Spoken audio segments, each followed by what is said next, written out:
je le désire ardemment. Amen.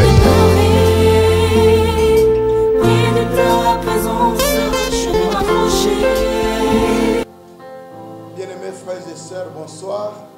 Nous voici encore cet après-midi pour que nous puissions expliciter notre pensée sur le thème « La présence de Dieu est une nécessité pour les croyants ». Comme nous l'avions dit autrefois, que la vie chrétienne n'est pas à l'abri des épreuves, n'est pas à l'abri des tentations et aux attaques venant du royaume des ténèbres. Nous savons que dans ce temps de la fin, nous les croyants, nous avons une immense tâche à remplir. C'est pourquoi, quand nous parlons de la présence de Dieu, une nécessité pour les chrétiens, cela aussi peut servir pour l'avancement de l'œuvre de Dieu. C'est pourquoi la troisième raison majeure qui aide les chrétiens à désirer la présence de Dieu dans sa vie, c'est de servir Dieu. Donc nous disons que la présence de Dieu est une nécessité pour les croyants pour qu'ils puissent servir efficacement et puissamment aussi. Aujourd'hui, dans le monde, beaucoup de gens font des mélanges dans l'exercice de l'œuvre du Seigneur. Quand vous lisez l'apôtre Paul, il dit « J'ai été fait ministre de Dieu par la puissance de Dieu ».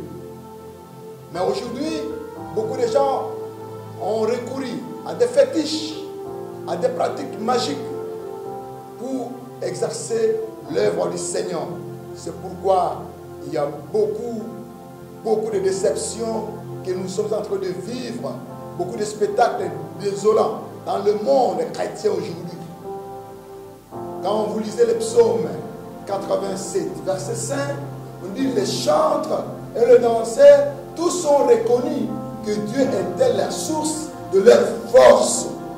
Alors pour bien exercer l'œuvre du Seigneur, pour que le travail de Dieu aille mieux, puisse aboutir à des résultats escomptés, nous avons besoin de la présence de Dieu pour que nous puissions produire un travail qui va de pair avec la volonté de Dieu et que nous puissions aussi l'accomplir valablement.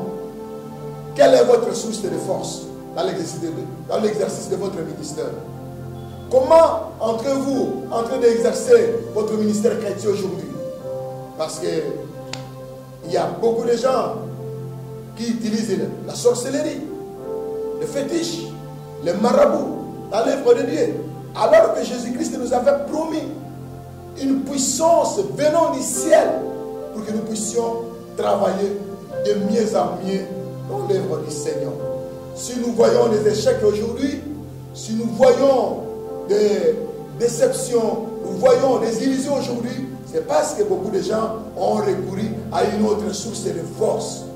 Mais laissez-moi vous dire cet après-midi, frère, si tu es chantre, si tu es ouvrier, diacre, diaconesse, révérend, évêque, recourez à la force divine pour que vous puissiez aller de l'avant et que votre travail soit couronné de succès.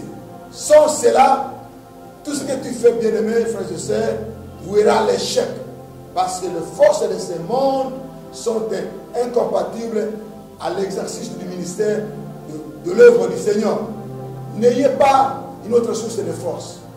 Ayez Jésus-Christ seul et le Saint-Esprit comme étant la force venant de Dieu pour que vous puissiez mieux servir Dieu et que votre travail puisse recevoir des bénédictions de la part de Dieu. Que le Seigneur nous bénisse, que nous puissions développer cette vertu en nous, que le Saint-Esprit nous aide pour accomplir au mieux l'œuvre du Seigneur. Que Dieu nous bénisse. Dans le nom de Jésus-Christ, nous allons prier. Je vais demander à ceux qui m'écoutent à travers le monde, si vous avez touché à autre chose, si vous avez recouru à autre chose, de renoncer maintenant et de demander que le Saint-Esprit de Dieu puisse vous remplir. Seigneur Dieu, bénis tes enfants, qu'ils reviennent au pied de la croix et qu'ils puissent s'investir de la puissance venant d'en haut pour bien accomplir ton œuvre. Bénis tes serviteurs et tes servantes. Dans le nom de Jésus-Christ. Amen.